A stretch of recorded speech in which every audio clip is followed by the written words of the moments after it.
Dan catat baik-baik sudah, catat baik-baik. Nanti 17 April 2019, kalau Jokowi menang saudara, berarti Jokowi main curang saudara. Kalau Jokowi menang, berarti dia main curang saudara. Kalau Jokowi menang, berarti Jokowi menantang perang umat Islam ada di Indonesia. Kalau Jokowi menang, saya pimpin perang, saya pimpin perang di Indonesia saudara. Siap berjuang, siap berjuang. Mudah-mudahan Kapolri segera dipecat, amin. Kapolda juga dipecat, amin. Diganti dengan polisi-polisi yang baik, yang bela ulama dan bela negara. Menjadi orang-orang yang beruntung. Firman Allah ini cukup jelas. Kami pun aparat Polri adalah bagian di dalamnya. Sehingga kami akan terus menjaga keamanan dan ketentraman kedamaian negeri. Maka mari, jangan kita menjadikan perbedaan-perbedaan itu suatu hal yang bertentangan. Perbedaan itu adalah fitrah dari Allah Subhanahu wa Ta'ala. Bukannya yang menciptakan perbedaan ini adalah Allah. Allah berfirman, ya ayuhan nas, inna khalaqnakum min zakari wa unsa. Di beberapa kepolisian di Amerika, di Inggris, di Australia, saya tanyakan, apakah kalau terjadi imminent threat, ancaman yang seketika bisa mematikan petugas, kita tembak kakinya atau kita tembak ke atas dulu atau bagaimana? Kami tidak mengenal istilah warning shot, tembakan peringatan. Nggak ada. Yang kami lakukan adalah bagaimana menggunakan lethal, kekuatan, force, kekuatan yang bila perlu mematikan. Jangan mengajak anak-anak untuk berdemonstrasi. Faktanya mereka ditanya, apa yang mau didemokan ini? Selamat datang kami ucapkan, wahai pejuang anti kezaliman, pahlawan pembela kebenaran, Habib Rizik Syihab yang kami rindukan. Tinggalkan ayah, tinggalkan ibu, relakanlah kami berjuang di bawah komando ulama Imam besar Habib Rizik Syihab. Takbir, Allahu Akbar, takbir, Allahu Akbar, sallallahu Nabi Muhammad. Dan sekretaris terpilih bukan dibayar tapi mau sendiri untuk berjuang di jalan Allah. Satu komando PHRS, takbir. Allah. Jangan sombong sama pangkat. Hei Jokowi, jangan sombong sama pangkat. Hei Megawati, jangan sombong sama pangkat dan jabatanmu. Di atas kalian ada Allah. Ya heran, pites kayak gitu sama Allah. Yang mentang-mentang dari Jokowi, tentang peteng-teng ambil marisnya doang, radikal ekstrim. Ya, kita ketahui bahwa di Jakarta itu sebagian besar untuk TKP kerusakan itu hanya di beberapa lokasi aja. Dan itu alhamdulillah bisa dilokalisir oleh aparat keamanan baik dari rekan-rekan dari TNI maupun dari Polri. Ya, ini kelompok radikal ekstrim ini yang selalu memprovokasi massa, bahkan sebagai pelopor ya untuk melakukan tindakan-tindakan secara anarkis, destruktif yang melakukan penyerangan terhadap aparat secara mobil buta. Ini kasih kebuli dan posko. Posko ini persembahan dari Majelis Zikir Seluler. Siapa ini? Ayo makan.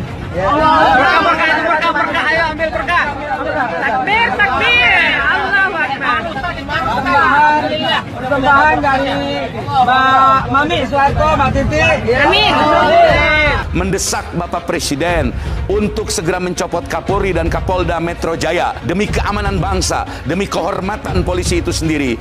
Kita datang ke sini bukan ingin mengganti Pak Jokowi karena Jokowi nanti akan turun dengan sendirinya.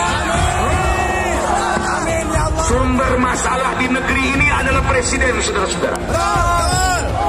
Saya mau tanya, apakah saudara ingin Indonesia hancur dulu? Apakah ingin Indonesia berantakan? Apakah ingin Indonesia perang saudara? Mestinya yang di atas ngomong, wahai Presiden Jokowi, agar Bapak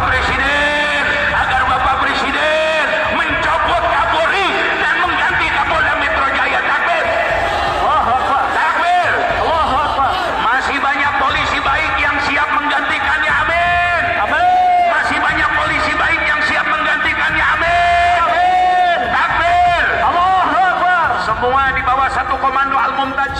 Jumpa lagi di channel KBR News, media informasi berita dan opini yang menyajikan kabar seputar politik terbaru, terpanas dan terpercaya. Yang dikupas tuntas di KBR News hanya untuk Anda. Kami hanya mengabarkan, Andalah menentukan. Selamat menyaksikan.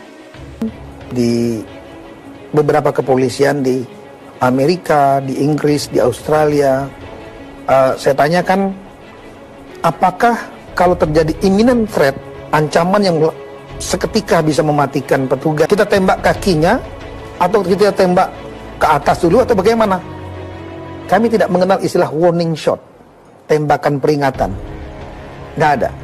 Yang kami lakukan adalah bagaimana menggunakan lethal, kekuatan, force, kekuatan yang bila perlu mematikan dalam rangka menghentikan ancaman itu. Jadi tembakannya tidak ada.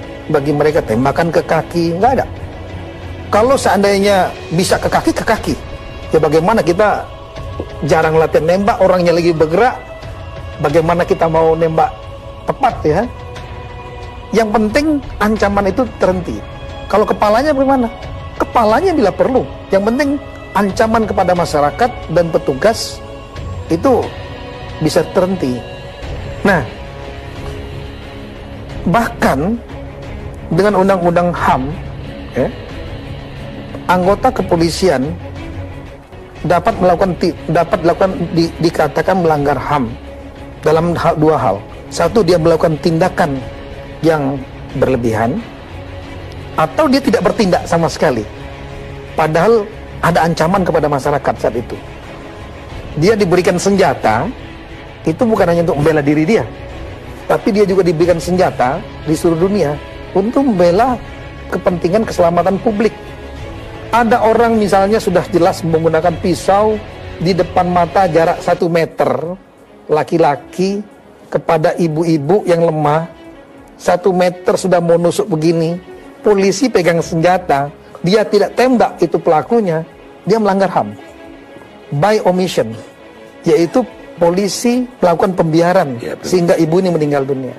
Jumpa lagi di channel KBR News, media informasi berita dan opini yang menyajikan kabar seputar politik terbaru, terpanas dan terpercaya. Yang dikupas tuntas di KBR News hanya untuk Anda. Kami hanya mengabarkan, Andalah menentukan. Selamat menyaksikan. Kelompok radikal ekstrim. Ya, kita ketahui bahwa di Jakarta itu sebagian besar untuk TKP kerusakan itu hanya di beberapa lokasi aja. Dan itu alhamdulillah bisa dilokalisir oleh aparat keamanan, baik dari rekan-rekan dari TNI maupun dari Polri. Ya, ini kelompok radikal ekstrim ini yang selalu memprovokasi massa, bahkan sebagai pelopor ya untuk melakukan tindakan-tindakan secara anarkis, destruktif, yang melakukan penyerangan terhadap aparat secara mobil buta. Wajib atas tiap-tiap muslim untuk berjihad, untuk berjuang, walaupun dia yakin jihad dan perjuangannya tidak akan berhasil. Masya Allah, yakin gak berhasil saja wajib berjuang, apalagi kalau yakin. Karena itu jangan ragu-ragu, tegakkan amar ma'ruf nahi munkar. Tapi kalau amar ma'ruf nahi munkar sudah tidak ditegakkan, hati-hati, bencana bisa datang setiap saat. Karena itu kewajiban kita bukan menang, bukan. Berjuang menang atau kalah itu urusan Allah, bukan urusan kita. Kewajiban kita adalah tegakkan amar ma'ruf nahi munkar. Itu kewajiban kita. Menang kalah serahkan kepada Allah. Enggak, kita enggak diwajibkan menang, tidak. Kita diwajibkan tegakkan amar ma'ruf nahi munkar, bukan menangnya. Imam besar kita Habib Rizik Syihab sudah memberikan bimbingan kepada kita semua untuk terus berjalan di rel kebenaran, di jalan Allah, di jalan yang hak. Insya Allah kita akan terus mengikuti arahan dari beliau dalam rangka memperbaiki agama, bangsa dan negara. Kita datang ke sini bukan ingin mengganti Pak Jokowi, karena Jokowi nanti akan turun dengan sendirinya. Sumber masalah di negeri ini adalah presiden, saudara-saudara. Presiden kita sampai hari ini belum mengatakan perkataan yang sifatnya ikut bela sungkawa terhadap 6 korban. Terlepas siapa yang benar yang salah, masing-masing punya fiksi, masing-masing punya data, dan itu akan dibuktikan di pengadilan. Dan kita yakin 6 orang ini tidak membawa senjata AB, tidak membawa senjata berat, betul. Paling tidak mbok ya Presiden ngomong. Mestinya Saudara Jokowi ngomong, Saudara Kiai Ma'ruf Amin mestinya ngomong, agar fitnah ini tidak menyebar ke seluruh bangsa. Catat baik-baik sudah, catat baik-baik. Nanti 17 April 2019, kalau Jokowi menang saudara, berarti Jokowi main curang sudah. Kalau Jokowi menang, berarti dia main curang sudah. Kalau Jokowi menang, berarti Jokowi menantang perang umat Islam ada di Indonesia. Kalau Jokowi menang, saya pimpin perang, saya pimpin perang di Indonesia sudah. Siap berjuang, siap berjuang. Mudah-mudahan Kapolri segera dipecat. Amin. Kapolda juga dipecat. Amin. Diganti dengan polisi-polisi yang baik, yang bela ulama dan bela negara. Menjadi orang-orang yang beruntung. Firman Allah ini cukup jelas. Kami pun aparat Polri adalah bagian di dalamnya. Sehingga kami akan terus menjaga keamanan dan ketentraman kedamaian negeri ini. Maka mari, jangan kita menjadikan perbedaan-perbedaan itu suatu hal yang bertentangan. Perbedaan itu adalah fitrah dari Allah Subhanahu wa Ta'ala. Bukannya yang menciptakan perbedaan ini adalah Allah? Allah berfirman, ya ayuhan nas, inna khalaqnakum min zakari wa unsa wa ja'alnakum syu'uban wa qabaila lita'arafu. Telah aku ciptakan kalian bersuku-suku, berbangsa-bangsa. Allah menciptakan perbedaan-perbedaan ini. Untuk apa Allah menciptakan perbedaan ini? Lita'arafu, untuk saling mengenal antara satu golongan dengan golongan yang lain. Kita banyak perbedaan pandangan, berbeda pikiran, bahkan di dalam umat Islam banyak perbedaan-perbedaan mazhab. Janganlah menjadi satu permasalahan yang harus kita perdebatkan. Namun bagaimana cara kita untuk meraih keridhaan Allah Subhanahu. Jumpa lagi di channel KBR News, media informasi berita dan opini yang menyajikan kabar seputar politik terbaru, terpanas dan terpercaya. Yang dikupas tuntas di KBR News hanya untuk Anda. Kami hanya mengabarkan, Andalah menentukan. Selamat menyaksikan. Bahkan senjata. Baik, kita akan bawa senjata, kita serahin. Kita serahkan sebagian senjata kita. Kita simpan sebagian yang lain untuk jaga-jaga, sudah. Kira-kira jelas tidak? Nggak bisa, saudara. Kita akan biarkan mereka tidur tenang. Sampai mereka lari gelombang semut. Wah, dia ngomong, Habib, musuh punya pistol, kita nggak punya. Kadang-kadang intelnya SD nggak lulus sih. Betul? Betul? Kalaupun mati, cuma 6 orang yang mati. Sisanya 1000 yang punya pistol habisin. Kita tantang mereka untuk perang melawan kita. Kau pakai parang, kita pakai parang. Kau pakai bedil, kita pakai bedil. Kau pakai granat, kita pakai granat. Kau pakai amunisi, kami juga punya amunisi. 7 hari, 7 malam, pecah perang. Tidak mau diajak revolusi akhlak. Sudah saatnya umat akan melakukan jihad untuk kembali memerdekakan Indonesia, sudah. Takbir, takbir, takbir. Siap revolusi. Sekarang ini ada upaya di mana-mana supaya bagaimana umat Islam tidak lagi mempelajari ayat-ayat jihad. Bahkan mereka katakan ayat-ayat jihad itu tak lebih merupakan ayat provokasi. Jihad bukan teroris, terorisme bukan jihad. Ada satu jenderal bicara di televisi, ditanya apa sih ciri teroris? Apa dia jawab? Ya, ciri teroris itu yang menerapkan syariat Islam. Astagfirullahaladzim.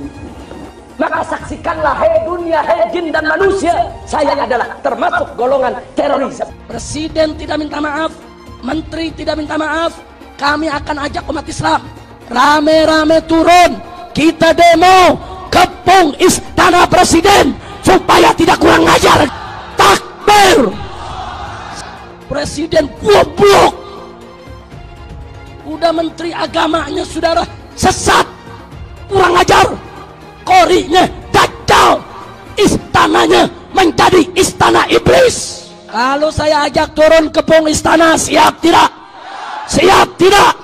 Takbir. Kalau ikut Pancasila Bung Karno, sila ketuhanan dipantat. Tidak ada sedikit pun niat untuk melakukan tindakan-tindakan di luar konstitusi. Tidak ada imajinasi untuk melakukan pemberontakan apalagi.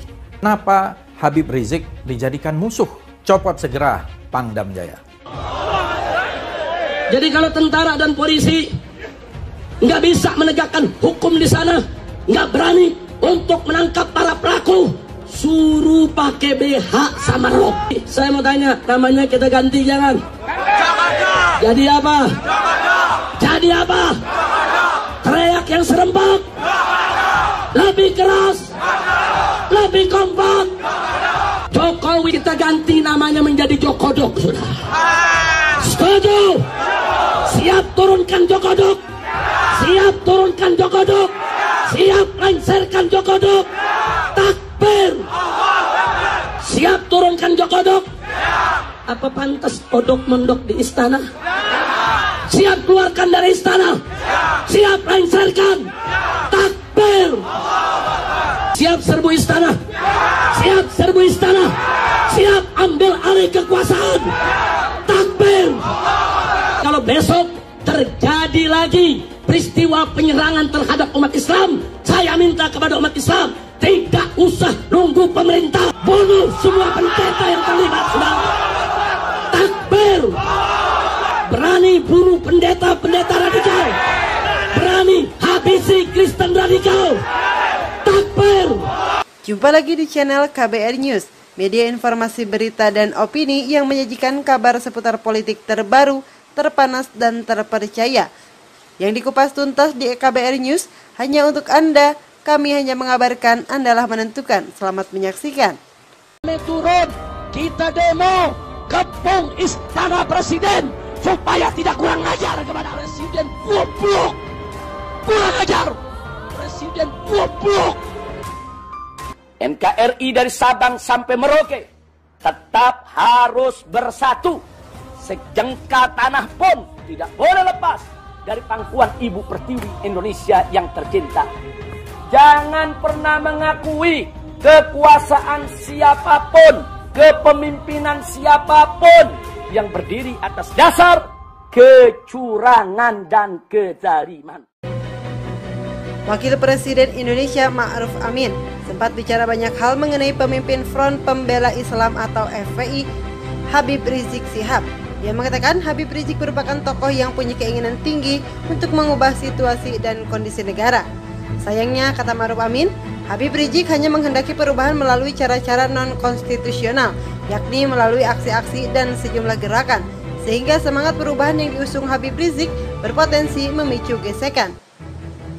Sebenarnya apa yang menjadi mimpi Habib Rizik sangat baik alias tidak keliru, namun ada sejumlah hal terkait perwujudannya yang kerap kali menerobos jalur.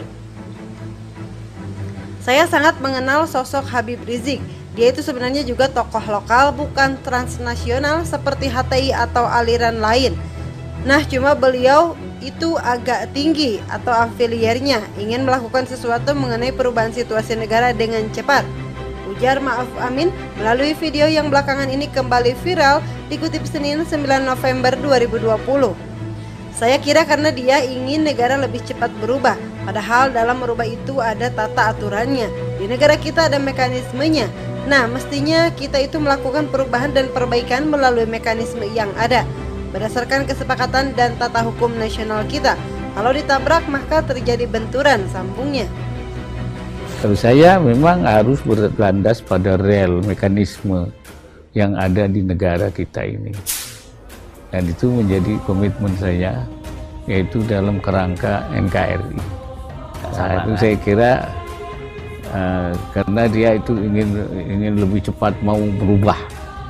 Padahal kan merubah itu ada tata aturannya. Di negara kita itu ada mekanismenya. Nah, mestinya kita itu melakukan perubahan dan perbaikan melalui mekanisme yang ada, berdasarkan kesepakatan dan tata hukum nasional kita. Nah, kalau itu ditabrak, terjadi benturan. Dan saya tidak pernah secara pribadi memang benturan dengan beliau, tidak pernah. Ya, kita berjuang, saya melalui jalur Majelis Ulama Indonesia, dan dia tentu dalam banyak hal kadang-kadang bisa bertemu, tapi juga kadang-kadang tidak. Negara Kesatuan Republik Indonesia NKRI harga mati bukan hanya menjadi semboyan, tapi seharusnya merupakan suatu sikap nasionalisme mutlak bagi seluruh anak bangsa. Sebagai bangsa yang besar, Indonesia memiliki identitas kebangsaan yakni Bhinneka Tunggal Ika sebagai nilai dasar persatuan bangsa. Kehidupan berbangsa dan bernegara yang meliputi Pancasila sebagai dasar negara dan ideologi negara, Undang-Undang Dasar 1945 sebagai konstitusi negara, serta ketetapan MPR, Negara Kesatuan Republik Indonesia sebagai bentuk negara, serta Bhinneka Tunggal Ika sebagai semboyan negara.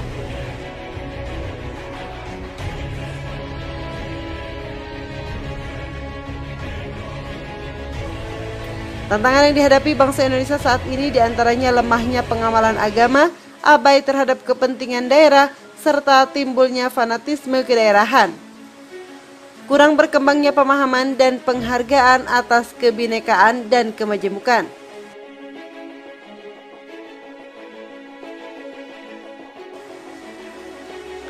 Tentunya semua anak bangsa tidak mengharapkan ke depannya Pancasila hanya diingat sebagai mitos saja. Padahal seperti kita ketahui bersama bahwa nilai-nilai Pancasila bisa menjadi acuan dalam kehidupan kita berinteraksi sehari-hari. Menunjukkan sikap toleransi dan saling menghargai di tengah perbedaan bangsa Indonesia yang berbeda dalam hal agama, keyakinan, dan suku bangsa.